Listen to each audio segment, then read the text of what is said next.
Hi, it's been a long time. I was there out of station and I'd recorded just one more video.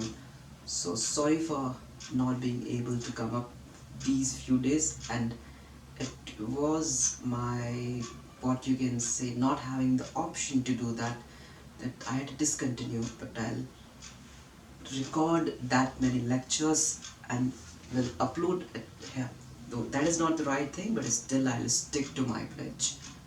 Speak something every day, and something should be meaningful. Now, many books keep lying in my library for a very long period. It's just when I go there to collect something, say pen or tape, then only see, okay, that's a book which I had bought for 5 or 8 years. It still waits to be read. Now, there are times which I think is a stimulus for starting these books. For me, mostly this is the train journey. Whenever I go to some other station via train, I drop these books. In fact, one extra than I can anticipate, I have got the time to read. It ensures that whenever there is a spare time, like the one anyone wastes during the journey, or you can just keep fiddling with your mobile, which has got the unevenness of the network, you can always go for the book, which is quite stable, and there's no need for network connection. It stays there, and it gives a peace of mind, and that is the best thing about book. And by the time you end the journey, you are wiser. So this time I had taken 2 books, more than I think I could have completed, and in fact I had completed one of it, yeah, and another around 30%. So these 2 books were Iceberg is Melting. That was recommended to me during our orientation in L&T back when I joined the company in 2011. They said it's a very effective book to lead the change as a management in your organization, because change is sometimes necessary to survive. If you don't, you'll fall down, and there's a team behind you, and you need to take care and ensure that the change happens for your own good so that you survive down the line. Another book was The Universe Inside You. That's a very scientific book that takes care of the perspective of evolution, the quantum mechanics, the extreme science of universe gravity, and the concepts, the work behind it, its development until now, or the way it has evolved, why it's not, how it has been associated in the history, or how it exactly defined in the science, in the lab, in the theory. We're talking about the first book, that was Iceberg is Melting. The things have been explained in the form of a fable. Now, fable, why fable? Because fable is something that is more effective, and it's said to have giving a long-lasting impact, and the chances you'll remember it even after it's been told to you much ago. So that is the power of fable. And there's a colony of penguin where the iceberg is melting. There's a crack, and a penguin notices this change and can visualize how it can be disastrous to their future. So he tries to explain the things, and now how are there the challenges to lead the group, to convince them to move or come up with solutions, and to make sure the colony survives. So I'll just cover the gist of that book, how it goes around. There is a penguin named as Fred who socializes less, but he's a good fellow. Yes, he's knowledgeable, and the most I'll say special thing about him is he's curious. He is a good observer. He watches things and asks himself the question, why is that? Why is so? Why would it happen? So he goes to the horizon,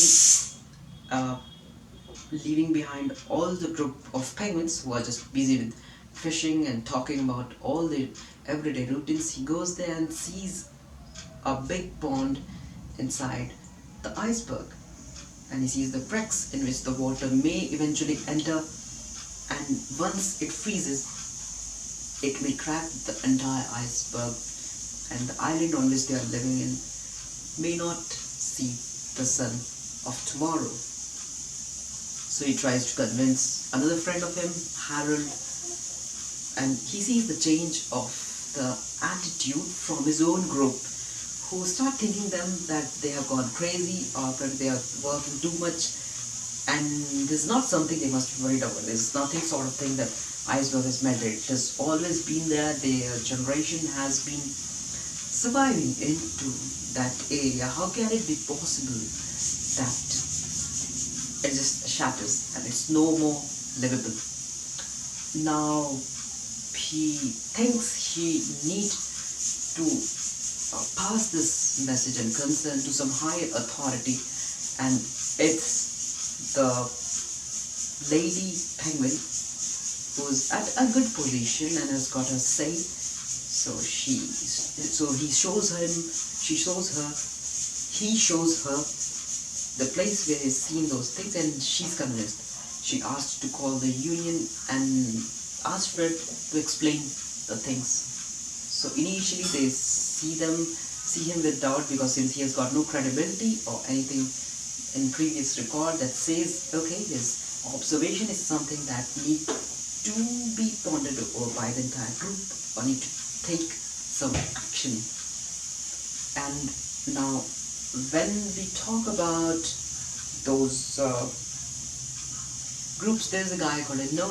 He's the weather forecaster. He says it's not at all possible, it's all a hoax, and you need not worry. So he's the guy who spreads the negativity among the group. So they come up with various solutions, like put up the banners and messages are inscribed on the ice. Then they try to talk to even children that if they can do so, how they can be heroes. And as the crowd thins out, they come up with various solutions to take away their confidence, make them watch, see, realize. And eventually they decide that, okay, there's something that needs to be done.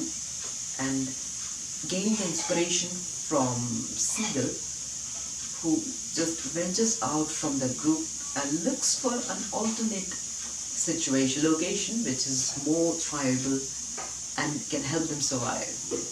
So this is where they get the lesson that if they can, why can't we? And this was the breaking point, and they move on to different location, a much bigger iceberg and a safe location. Initially, half of them were in doubt that whether this is the right thing to do or whether this much effort is worth it. But eventually they make it, and in the first year, that was a little bit difficult. But next year, again moved. It was quite easier because they have adapted this change into the part of their lives. So this is how the things were explained into that book from that fable, and there are many short lessons that can be learned from that fable, like create an urgency for the change, then bring on board the basic stakeholders, come up with a solution or a plan, how you're going to implement about it, then looking for the conflict, solving them, and then bring out the leaders from the ordinary persons, give them a purpose, and let them see themselves that how the change is going to be if they work in the right direction, and what if they don't. Show them the comparison, and there were many things which can be learned. So I definitely recommend this book of Iceberg is Melting, a wonderful book. It took me around 2-3 hours to complete that book, and do give it a go.